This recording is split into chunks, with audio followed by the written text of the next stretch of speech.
Bonjour, éditeur du Cannes Football Club. Bienvenue dans la chronique Mon Précaré, la chronique de Monsieur Foot de Foot du podcast Sur la Ligne, le podcast champ gauche du Cannes Football Club. Aujourd'hui, j'ai le plaisir d'accueillir Sacha Tavolieri, qui est en charge du football belge pour le groupe Altis. Salut Sacha. Salut monsieur Foot de Foot. Salut. Évidemment, si on parle football belge, c'est parce que l'Impact a enfin dévoilé le nom de son DS, qui est Olivier Renard. Alors, qui est Olivier Renard? Olivier Renard, tout d'abord, c'est un Belge, donc ça tu l'as dit, d'origine originaire de la région de Charleroi, qui a commencé sa carrière dans le monde du football en tant que gardien de but. D'abord, il a été formé évidemment dans le club du Sporting Charleroi, parce qu'il est de la région chez les Carolo, et puis ensuite il a commencé, si tu veux, à gravir les échelons petit à petit, en passant notamment par des clubs en Italie et en revenant, si tu veux, au Standard de Liège en tant que gardien de but. Donc il est passé par le club notamment en Italie de l'Udinese, il est passé par le club de Naples, il est passé par d'autres clubs où il a été prêté en fait par l'Udinese parce qu'il n'avait jamais cette position de numéro 1. Et puis il est rentré en Belgique, il a fait, si je ne m'abuse, Charleroi Standard de Liège. Ensuite, il a été à Malines et de Malines, il a terminé sa carrière au KV Mechelen. Et c'est là en fait qu'il a commencé sa reconversion dans le milieu du football, mais en tant que dirigeant, puisqu'il a commencé en tant que conseiller sportif à Malines. Et puis après, derrière, il en est devenu le directeur sportif. Et par la suite, suite à sa qualité de consultant football, il a travaillé notamment pour RTL Belgique, etc. Et son sens de la communication, il a gravi les échelons, en plus de ses qualités football, évidemment, et de son aspect, si tu veux, uniquement terrain. Donc, c'est-à-dire la qualité intrinsèque qui est celle d'Olivier Renard, c'est-à-dire le fait de savoir comment parler un joueur de foot, parce qu'il en a été un, et reconnaître à un moment donné, de par sa vision aussi du jeu et du football, le bon joueur et comment le détecter. Il a été, à la suite de ça, recruté par Bruno Venanzi en tant que directeur sportif du Standard. Et puis, aujourd'hui, après son départ cet été, en mai, je pense, du Standard, eh bien, il a signé en tant que consultant sportif à l'Antwerp. Donc, c'est Lucien Donofrio, vice-président de l'Antwerp, qui l'a engagé pour faire un mercato. Donc, il est resté 4 mois avant aujourd'hui d'officier en tant que tout frais, tout jeune directeur sportif de l'Impact pour très certainement le plus grand défi de sa carrière. Waouh. Donc toi, tu as eu l'occasion de suivre son recrutement de très très très près. Donc on veut avoir le dessous des cartes. Pourquoi est-ce qu'il a fallu tellement de temps pour qu'on l'annonce? Qu'est-ce que l'Impact espère de lui? Est-ce qu'il a un réseau qui sera assez important pour arriver à attirer des joueurs? Quel est lui son objectif? On veut tout savoir, les dessous des cartes.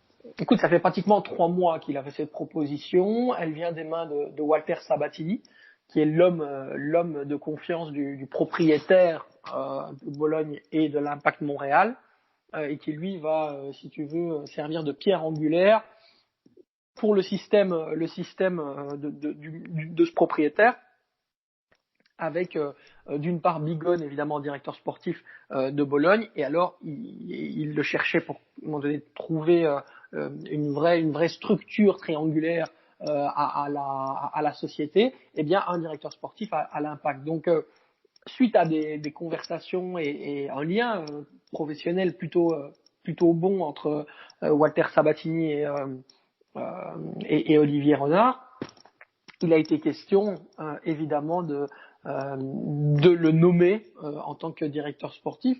Alors ça fait un petit temps déjà que c'était dans l'air. Il avait voyagé en toute discrétion du côté de Montréal pour rencontrer les dirigeants, regarder les structures de jeunes, entre guillemets surveiller un petit peu comment se développe le soccer canadien là-bas. Et il a été agréablement surpris. Après avoir discuté avec lui, on en revient sur une discussion très positive autour de la Major League Soccer, qui disait très clairement qu'aujourd'hui, la Major League Soccer serait dans les 5 prochains grands championnats du monde, selon lui, dans les 10 à 15 prochaines années. Donc il a une vraie structure de développement dans son esprit pour l'Impact Montréal et puis plus largement pour le championnat évidemment qu'il abrite. Donc voilà comment est-ce qu'on peut aujourd'hui résumer la chose. Donc Sabatini a recruté tout simplement Olivier Renard sur base de ses qualités. Ils se sont connus à l'époque sur des transactions et des discussions autour de plusieurs joueurs du Standard à l'époque où il était directeur sportif, mais ils se connaissaient déjà auparavant parce que, comme je te dis,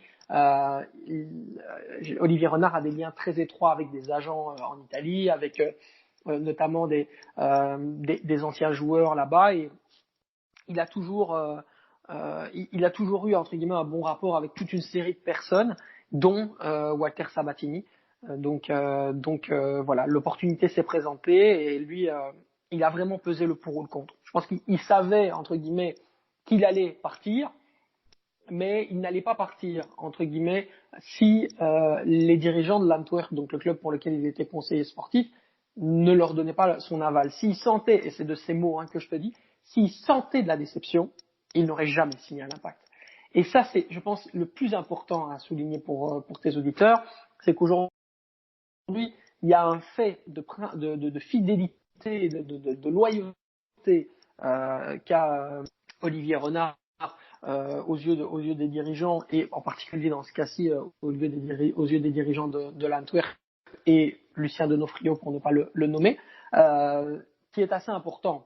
Il n'aurait jamais signé à l'Impact s'il était sûr de décevoir derrière Lucien Donofrio, et il ne l'a pas déçu puisque Lucien, quand il lui a annoncé la nouvelle, était à la limite fier de lui et a tout à fait compris qu'à 41 ans, c'est l'opportunité de sa vie. Il s'agit là pour Olivier du plus grand défi de sa carrière, le plus complexe peut-être, mais de son propre aveu, il adore les situations compliquées et les défis avec justement des grosses pressions, comme il en avait d'ailleurs au Standard. En tant que directeur sportif du Standard, il était sur un volcan pendant 3 ans. Ça a été très compliqué pour lui dans certaines situations, mais il a toujours été entre guillemets dans des situations où le feu ne le dérange pas.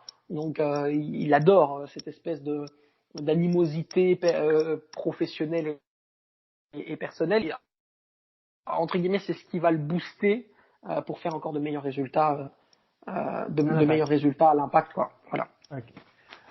Moi, quand tu me le décris, j'ai un peu l'impression aussi d'entendre un frère jumeau belge de Rémi Garde, parce que c'est vrai que c'est des joueurs, ils ont été joueurs, ils sont très attachés à un club, c'est des hommes de fidélité. Est-ce que tu crois que il a été consulté dans le limogeage de Rémi Garde? Est-ce que tu crois qu'il a eu un mot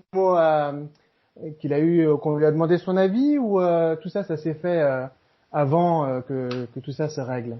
Non, honnêtement, pas du tout. Il n'a pas du tout été consulté. Aujourd'hui, Olivier était concentré sur sa tâche à l'Antwerp. Il a eu des discussions avec Walter Sabatini. Il a eu une offre il y a 3 mois, donc pendant le mercato. Il a dit à Sabatini qu'il ne pouvait pas décemment accepter de faire le mercato de l'Impact parce qu'il devait à un moment donné remplir ses objectifs et jurer entre guillemets fidélité à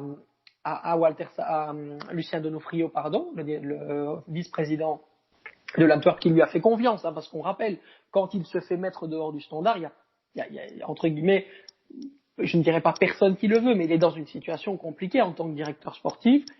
On parle moins de lui, on le met un peu sous les ténoirs, et derrière, c'est Lucien qui vient leur prendre et qui fait une superbe campagne de transfert qui lui permet lui aussi de se mettre en avant avec des superbes signatures comme celle de Hout, défenseur central de Southampton, arrivé en prêt avec option d'achat à l'Antwerp, alors que de son propre aveu, il y avait une chance sur 10 que ça se fasse.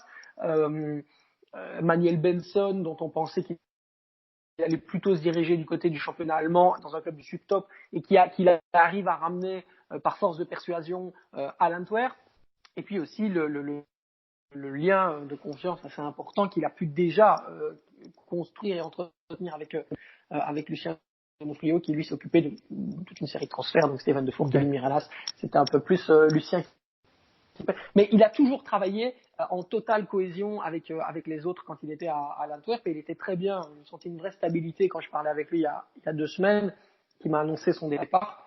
Il a toujours eu une profonde bienveillance pour les gens qui travaillaient à l'Antwerp, et je pense que ça lui a fait du bien de retrouver une certaine stabilité pour ensuite derrière se relancer pour un défi important. Ce grand défi. Également, lui, voilà, ça lui a permis également lui de mettre un peu de l'ordre dans sa tête et voilà de se remettre en ordre de marche, alors qu'au Standard il était dans une bouillabaisse sans nom, quoi. D'accord.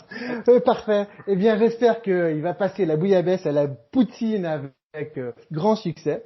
Moi, je te remercie encore, Sacha, bien pour ces éclaircissements. Évidemment, retrouvez Sacha sur Twitter, son à commercial, Sacha Tavolieri, à commercial, SACHATAVOLIERI. Merci, Sacha. Merci à toi pour l'invitation. Merci à vous les studios. Salut. Au revoir.